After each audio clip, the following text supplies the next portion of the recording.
Hi everyone, this is our channel Around My Story. Please like, share and subscribe. Je m'appelle Laura et enfant, j'avais besoin d'un amour inconditionnel. Mais au lieu de câlins, de sorties en famille, mes souvenirs les plus marquants sont ceux de querelles amères. Ma mère n'a jamais voulu d'enfant, dit-elle. Elle m'a dit que la seule raison pour laquelle elle ne s'est pas fait avorter est qu'elle a découvert la grossesse trop tard. Mon père est parti quand j'étais très jeune, ce qui a rendu ma mère très rancunière. Elle devait rester et être la mère responsable, ce qu'elle détestait. Un jour, mes grands-parents m'ont emmené avec eux et je me souviens avoir pensé, voilà ce que devrait être une vraie famille. La relation s'est complètement dissoute lorsque j'étais adolescente. Le premier amour de maman a toujours été les hommes et quand j'avais 15 ans, elle a déménagé en Afrique pour un petit ami sans me le dire. C'est quelque chose que je n'ai pas pu pardonner, d'autant plus qu'il n'y a jamais eu d'explication ou d'excuse. Elle m'a contacté depuis, mais toujours pour me demander de l'argent. C'est pourquoi j'ai pris la décision de couper les ponts avec elle. Je mets le comportement de ma mère sur le compte d'une éducation horrible, mais elle ne peut pas trouver les mêmes excuses pour son père. Mon père a eu une enfance charmante, mais il n'a aucune émotion ou empathie pour qui que ce soit. Cela fait 7 ans que nous ne parlons plus. Bien qu'elle soit proche des parents de son père et qu'il l'ait encouragée à réparer leur relation, elle n'en a tiré que de la souffrance. Après avoir quitté ma mère, il a fondé une nouvelle famille. J'ai eu beaucoup de mal à le supporter, alors qu'il avait fait si peu d'efforts avec moi. Les problèmes que j'ai eus avec ma mère et mon père ont gravement affecté ma santé mentale tout au long de ma vie.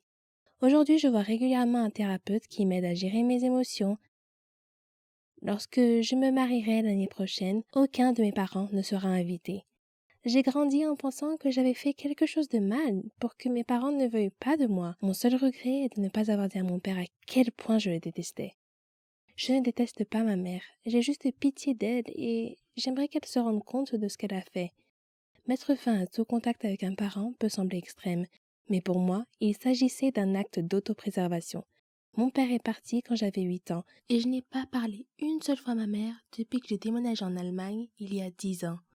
Elle n'était pas maternelle et avait un très mauvais caractère qu'elle déversait sur moi. Elle n'était jamais affectueuse et je ne me sentais pas aimée. Je pense que ma mère a peut-être eu une enfance difficile, ce qui signifie qu'elle n'avait pas les ressources émotionnelles nécessaires pour être un bon parent. Après avoir grandi et avoir eu ma propre fille, notre relation s'est détériorée. Ma mère n'est jamais venue me voir, ni voir sa petite fille, mais elle a noué des liens étroits avec la nouvelle famille de son fils.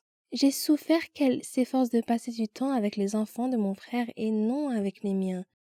Avec le temps, j'ai accepté le fait qu'elle ne m'a jamais aimée. Je ne la déteste pas et je ne la plains pas. Mais je ne veux plus d'elle dans ma vie. Andy n'a pas parlé à sa mère depuis 25 ans, après qu'ils ont cessé de communiquer au début de sa vingtaine. Pour lui, le problème était un manque de respect et de valeurs communes. J'ai grandi dans un foyer où les enfants devraient être vus et non entendus, où l'opinion de mes parents était la seule valable. Nous dînions en silence et mes parents ne m'ont jamais encouragé dans mes centres d'intérêt ou mes activités. Il affirme qu'il n'a jamais été félicité pour ses réussites, mais seulement critiqué pour ses échecs. Quoi que je fasse, ce n'était jamais assez bien. Si je réussissais quelque chose, mon père devait toujours prouver qu'il était meilleur. Les règles de la maison étaient strictes et il devait se coucher à 20 heures tous les soirs, même à l'âge de 16 ans. Mais au lieu de dormir, Andy écoutait la radio pour échapper à l'ennui. Il s'est rapidement intéressé à l'actualité et à la politique, ce qui lui a donné une nouvelle vision du monde. Cela m'a permis de réaliser que les opinions de mes parents étaient conservatrices, sexistes et racistes. Je n'avais jamais le droit d'exprimer une opinion contraire à la leur, sous peine d'être renvoyée dans ma chambre. Cela m'a fait perdre le respect que j'avais pour eux. Andy et moi vivions dans la même maison, mais nous n'avions pas eu de conversation depuis plus d'1 an. Je ne peux pas dire que j'ai regretté de ne pas m'être réconciliée avec lui. Il n'était pas agréable à fréquenter. Quelques années plus tard, Andy a obtenu son diplôme universitaire et a acheté une maison. J'étais si fière, mais ma mère a trouvé que c'était horrible. Elle m'a dit que ça ressemblait à un HLM et m'a demandé pourquoi il voulait vivre dans un bidonville. Fur et à mesure que sa carrière avançait, elle devenait plus critique et le comparait constamment à son demi-frère. J'avais 21 ans et j'avais le sentiment d'avoir réussi, mais elle avait honte de tout ce que je faisais parce que cela ne correspondait pas à ses idéaux moralisateurs. Finalement, il a cessé de contacter ma mère et son frère et n'a jamais regardé en arrière. La décision n'a pas été difficile à prendre car nous n'avions rien en commun et il ne m'acceptait pas, ni mes choix de vie. Andy comprend pourquoi certaines personnes voient cette décision comme surprenante, mais il n'a aucun intérêt à entretenir une relation pour le plaisir. J'ai l'impression qu'il n'est pas bon de voir ses parents par devoir. Si tu n'as fait aucun effort pour construire une relation avec tes enfants, je ne pense pas que tu puisses t'attendre à ce qu'ils soient présents. Pour d'autres familles, la rupture est due au divorce des parents. C'est le cas de mon amie Hélène, qui a perdu le contact avec 2 de ses 4 enfants adultes cette année, après avoir mis fin à une relation émotionnellement abusive avec leur père. Depuis leur séparation en 2011, un long processus d'aliénation parentale s'est mis en place. Son fils ne lui a pas parlé depuis l'année dernière et sa fille cadette la fuit sur tous les fronts. Elle pense que son ancien partenaire a utilisé avec ses enfants les mêmes techniques de manipulation que celles qui ont détruit leur mariage. Une fois que les enfants ont grandi et qu'elle a développé sa propre vie et ses propres intérêts, son ex est devenu autoritaire et a essayé de l'empêcher de faire les choses qu'elle aimait. Au cours d'une période de manipulation qui s'est étendue sur plusieurs années, elle affirme qu'il a raconté des mensonges sur son comportement à des amis et à des membres de sa famille. Une fois, il leur a dit qu'elle était ivre et suicidaire et qu'elle avait disparu. En réalité, elle était allée au supermarché. Lorsqu'elle a rejoint un groupe local, il a dit à tout le monde qu'elle était folle et qu'elle voulait s'enfuir et devenir célèbre. Au fil du temps, la version de son mari a été crue et Hélène a commencé à se sentir étrangère à sa famille. Elle a malheureusement perdu sa mère il y a quelques années et son père a pris le parti de son ex. Le divorce a eu des répercussions importantes sur les enfants et les a marqués émotionnellement. Bien qu'elle s'efforce de se rapprocher de ses enfants, elle admet ne pas savoir ce que leur père leur a dit. Ils se disputaient toujours avant les fêtes et les célébrations pour l'empêcher de venir à l'événement. Il l'a également accusée d'avoir une liaison alors qu'elle ne l'a jamais trompée. Les relations avec ses 2 enfants, dont elle est séparée, sont devenues si tendues qu'elle n'a pas eu l'occasion de discuter de ce qui s'était passé. La seule explication qu'ils lui ont donnée est qu'elle ne se soucie pas d'eux ou qu'elle les traite comme des enfants. Bien que la perte de contact ait été une expérience extrêmement douloureuse pour nous deux, je ne blâme personne, ni moi, ni ma mère, ni Hélène, ni ses enfants. C'est la faute à personne. Je comprends très bien ce que les enfants d'Hélène ont ressenti. Ils sont comme des poissons rouges nageant dans un aquarium auquel on ajoute chaque jour un soupçon de couleur jusqu'à ce qu'ils commencent à voir les choses de manière différente. J'aimerais avoir l'occasion de renouer avec ma mère, mais je ne vois pas comment cela pourrait se produire. Pour l'instant, j'ai l'impression d'être à l'extérieur et qu'ils sont à l'intérieur d'une pièce vitrée. Ma mère, mon frère et surtout mon père me manquent beaucoup. 7 ans peut être un âge très critique dans la vie d'un être humain. C'est l'année où l'on passe du CP au CE1. C'est peut-être aussi l'année où l'on pratique pour la première fois un sport qui façonnera notre avenir. Mais pour moi, c'est l'âge où mes parents ont décidé de mener des vies séparées. J'ai grandi comme n'importe quelle fille ordinaire, j'ai fréquenté une bonne école maternelle, j'ai fait du sport et j'avais de bons amis. Mes parents, si je me souviens bien, étaient toujours de bonne humeur, l'un envers l'autre et partageaient la joie d'élever leur fille ensemble. Je n'ai que peu de souvenirs des mauvais moments où mes parents se disputaient. Le pire souvenir dont je me souvienne est celui où, à l'âge de 7 ans, allongé dans mon lit, mes parents sont entrés dans ma chambre et mon père m'a dit « Tania, ta mère et moi allons divorcer. » Ma première réaction a été l'instinct naturel d'un jeune enfant qui consiste à me faire des reproches. Lorsque j'étais enfant, j'avais souvent plus d'une fête d'anniversaire. Cela semble cool, mais ce n'est pas ce que l'on croit. Je suis une enfant issue d'un divorce. Mon enfance ne m'appartenait pas. Elle appartenait à mes parents. Je me suis perdue dans tous les efforts que j'ai faits pour apaiser les 2 camps de ma famille. En me déplaçant seule entre 2 vies distinctes, j'étais en marge de chaque famille.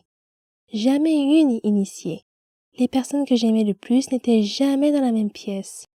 Et beaucoup d'entre elles ne savaient même pas qu'elles existaient. Je manquais des événements et des célébrations parce que je devais passer du temps avec mon autre famille. Les enfants issus d'un divorce apprennent à faire face à ces difficultés et à cette instabilité, mais à l'âge de 10 ans, je ne voulais plus m'en préoccuper. Je ne voulais pas vivre dans 2 maisons différentes, avec 2 chambres différentes, des vêtements différents, des jouets différents, des amis différents et des règles différentes. J'étais une enfant de 10 ans, prise entre le marteau et l'enclume. Un jour, j'ai dit à mon père que je ne voulais plus lui rendre visite. C'était un acte courageux et ignare, pour être honnête. Nous ne saurons jamais si c'était la bonne décision ou non, mais à l'époque, aucun de mes parents ne possédait la stabilité émotionnelle nécessaire pour trouver une solution plus positive. C'est ainsi que les choses se sont passées. La lutte pour le pouvoir qui était restée latente entre mes parents a éclaté à nouveau. Et cette fois-ci, c'est moi qui en ai été la cible. Cette fois, j'étais responsable de la discorde. Dans une maison, on me blâmait. Dans l'autre, j'étais une victime. Il n'y avait plus de fêtes d'anniversaire multiples. Au lieu de cela, il y avait la stabilité et la cohérence dans une maison, la colère et l'évitement dans l'autre. Les choix entraînent des conséquences et, au fil du temps, j'ai perdu le contact avec la famille de mon père. Il est difficile de rester en contact avec des personnes liées à quelqu'un que l'on a repoussé. Des cousins avec lesquels je jouais ont été rayés de ma vie. Nous ne nous sommes plus jamais rendus visite. Était-ce parce qu'il était préférable de garder les liens coupés? Ou était-ce ma punition pour avoir été une horrible enfant? Tout ce que je connaissais, c'était le silence et la perte. Au début de mon adolescence, ma mère s'est remariée et j'ai rencontré de nouveaux cousins. J'ai appris de nouvelles traditions de Noël et je me suis assise à la table avec des nouveaux enfants. Au lieu de reballoter d'une famille à l'autre, la vie s'est stabilisée. Même si je n'avais des nouvelles de mon père qu'une ou 2 fois par an, la vie était relativement stable. Mais les choses ont changé à nouveau lorsque ma mère et mon beau-père se sont séparés au cours de ma première année d'université. Je tentais de rester en contact avec les membres de ma famille chaque fois que je rentrais chez moi pour les vacances. Encore une fois, j'essayais de faire plaisir à tout le monde, alors que l'anxiété envahissait mes pensées.